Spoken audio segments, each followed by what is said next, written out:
이거는 얼핏 보면 개인의 문제인 것 같지만 사실 그런 부분을 정확하게 판단하지 못한 회사의 채용 프로세스도 문제라고 볼 수 있겠죠. 제가 공고사직 혹은 퇴직이라는 이슈에서 여러분께 말씀드리고 싶은 건 뭐냐면,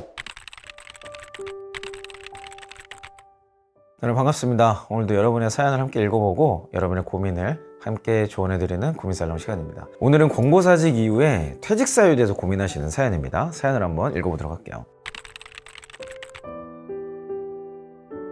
안녕하세요, 이형님. 다름이 아니라 제 공고사직 퇴직 사유에 대한 고민이 있어 메일을 드리게 되었습니다. 사실 저는 3년 전 1년간 다니던 한 스타트업에서 당일 공고사직을 받았습니다. 이유를 물었을 때 인사회의에서 결정되었다, 회사 사정이 어렵다는 대답을 받았습니다. 이형님 영상 중에 요즘 시기 공고사직 받으신 경우 면접 답변은 회사 사정이 어려워서 라고 조언해 주셨는데, 저는 퇴사 시기가 코로나 시기도 아니고 해당 회사가 현재 꽤 유명해졌더라고요. 사실 2년 전 해당 사유를 면접 때 말씀드려도 다음 면접이 진행되기도 하기도 했고 거짓말하기 싫어서 그대로 이야기했습니다. 그런데 아무래도 스타트 업계가 좁아서 제 평판이 걱정이 됩니다. 혹시 굳이 말하지 않아도 되거나 더 좋은 사유가 있으시다면 추천 부탁드립니다. 최근에 공고사직으로 인한 퇴직에 대한 고민을 많이 보내주시는 것 같아요. 물론 이 사연을 보내주신 우리 형팬분은 코로나 이전이라고 이야기를 합니다. 말씀하신 3년 전은 뭐 코로나가 본격화되었다 안 되었다 뭐 이런 아마 초입 시기였던 것 같아요. 근데 사실 우리나라 경제 위기는요, 지난 5년 전, 한 7년 전부터 계속해서 워닝 사인이 있었어요. 그래서 기업에 따라서 여러 가지 이슈들로 이런 구조조정들이 많이 일어났을 겁니다. 자, 공고사직이라는 걸 좀 더 생각을 해볼 필요가 있는데요, 공고사직은 사실 법적인 요건은 아닙니다. 여러 가지 회사의 상황 때문에 사직을 권고하는 거죠. 뭐 일종의 권면이나 의사소통에 가깝다고 보셔도 돼요. 공고사직을 하는 이유는 여러 가지가 있습니다.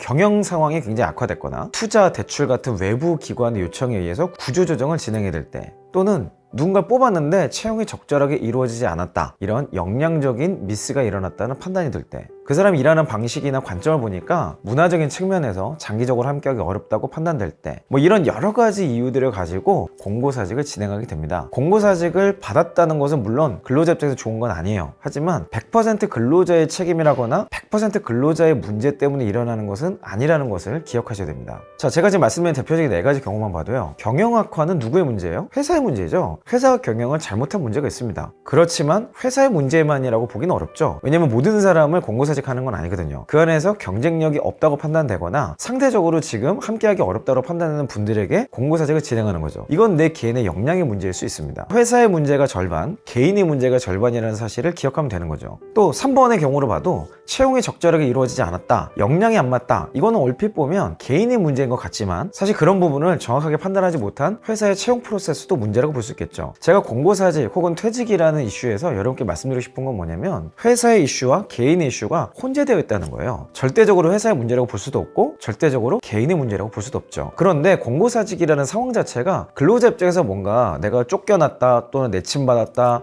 내가 여기에서 대단한 기여를 하지 못했다, 이렇게 인식되는 경우가 굉장히 많기 때문에 아무래도 공고사직을 당하신 경우에는 퇴직 사유에서 위축이 될 수밖에 없습니다. 자, 그러면 저는 이 공고사직 이후에 실제로 일어났던 퇴직이라는 이슈에 대해서 조금 더 정리를 해보고 싶은 게 있어요. 자, 첫 번째로 퇴직은요, 절대 한 가지 이유로 일어나지 않습니다. 굉장히 복합적이에요. 회사의 상황도 있고요, 여러분의 역량의 문제도 있고, 의사소통이나 관계의 문제도 있을 수 있고, 트렌드나 시장의 변화, 굉장히 여러 가지 이유들이 복합적으로 작용해서 퇴사라는 한 가지 결론에 다다르게 됩니다. 여러분 머릿속에는 한 가지가 크게 남을지 몰라도 그 이외에 다른 퇴직의 동인들이 무엇이 있었는지를 한번 정리해 볼 필요가 있어요. 자, 두 번째는 공고사직 때 말씀드렸던 것 동일한 이슈로 근로자 개인의 문제이면서 동시에 회사의 문제이기도 합니다. 그리고 세 번째로 퇴직을 했다는 그 현실보다 더 중요한 것은 앞으로의 계획입니다. 회사가 퇴직 사유를 묻는 이유도 앞으로 우리 회사에서 잘 일을 할 수 있을까? 일관성 있게 일할 수 있을까? 이런 부분을 정확하게 검토하고 싶은 거죠. 형편분에게 제가 정리를 좀 해주고 싶은 건요, 자, 왜 퇴직했는가? 라는 질문을 받으신다면 저는 솔직하게 얘기하되 회사 이슈를 먼저 얘기하고 또 개인의 이슈도 함께 이야기하라고 말씀드리고 싶습니다. 솔직하게 이 사건을 얘기하는 게 좋습니까? 저는 그렇다고 생각이 들어요. 하지만 말의 순서나 볼륨은 충분히 조절할 수 있다는 겁니다. 내가 일을 잘 못해서, 또는 내가 상대적으로 저평가를 받아서 그리고 개인의 이슈로 공고사직을 받았습니다, 이렇게 얘기하는 것보다는 그렇게 할 수밖에 없었던 회사의 상황적 요건이 있었을 거예요. 모든 회사가 일을 못한다고, 또는 지금 당장 성과가 나지 않는다고 해서 공고사직하지 않습니다. 그럴 수밖에 없었던 배경적인 요인이 있었을 거예요. 그 내용들을 잘 정리해 보시고 그것들을 먼저 얘기하시는 하신 뒤에 그 다음에 그럼에도 불구하고 여러분이 놓쳤던 것들, 좀 지금 생각해보니까 아쉬웠던 것들, 이런 것들을 이어서 말씀하신다면 면접관이나 또 여러분을 뽑고자 하는 회사 입장에서도 크게 오해는 하지 않을 것 같아요. 이전에 다니셨던 회사가 지금은 꽤나 유명해졌다고 하셨잖아요. 그런 권고사직의 과정을 꾸준히 거친 일종의 구조조정을 계속해서 해온 노력의 결과물이라고 볼 수 있을 겁니다. 자, 회사는 그런 노력을 통해서 꽤나 유명해졌는데 여러분은 그동안 어떤 노력을 하셨나요? 결국엔 회사는 성장을 했다는 얘기인데 나는 어떤 성장을 했는가? 여기에 답변할 수 있다면 사실 이 퇴직 사유는 그렇게 어려운 문제가 아닐 수도 있습니다. 자, 경제가 어려워지면서 또는 투자 심리가 위축이 되면서 앞으로 이런 일이 더 많아질 거예요. 그러다 보니 형패님이 앞서 경험한 면접에서 권고사직의 이슈를 정확하게 얘기했는데도 뒤에 면접이 또 잡혔다 그랬죠. 사실 이런 일들이 아주 이례적인 상황은 아니고 계속해서 반복되고 있는 이슈이기 때문에 다음 면접으로 진행되는 것이 무리가 없었을 겁니다. 자, 진짜 중요한 건 뭐냐면요, 과거는 어쩔 수 없어요. 그 과거는 이미 지나온 상황이고 그걸 어떻게 해봤자 바뀌는 게 없거든요. 그것보다는 앞으로 나는 어떻게 일할 것인가, 앞으로 나는 어떤 성장을 할 수 있을까, 여기에만 집중하시고 그 관점에서 퇴직사랑 연결해 설명하시는 것을 더욱더 공을 들이셔야 될 겁니다. 있는 그대로 그 당시 상황을 정확하게 전달하되 아까 앞서서 말씀드렸던 회사 이슈와 개인의 이슈를 잘 버무려서 볼륨 조절을 하셔서 전달을 하시고, 그것보다는 앞으로 내가 어떻게 일하고 싶고 이 기업에서 나는 어떻게 성장하고 싶다 라는 부분들을 정리하시는 게 훨씬 더 효과적일 겁니다. 내가 가지고 있었던 경험, 필살기 리스트가 지금 이 회사의 성장에 어떤 도움이 될지, 그리고 내가 성장하기 위해서 지금 이 회사는 나에게 어떤 기회를 줄 수 있을지를 충분히 조사해 보시고 내 나름의 생각을 정리해서 면접에 임하신다면 크게 어렵지 않으실 것 같아요. 오늘 내용을 통해서 제가 정리하고 싶은 내용을 3가지로 압축해 보겠습니다. 첫 번째로, 퇴직은 회사와 나 모두의 문제입니다. 이 상황을 정확히 인지하신다면 퇴직 사유가 마치 무슨 죄 지은 사람처럼 생각하지는 않게 될 거예요.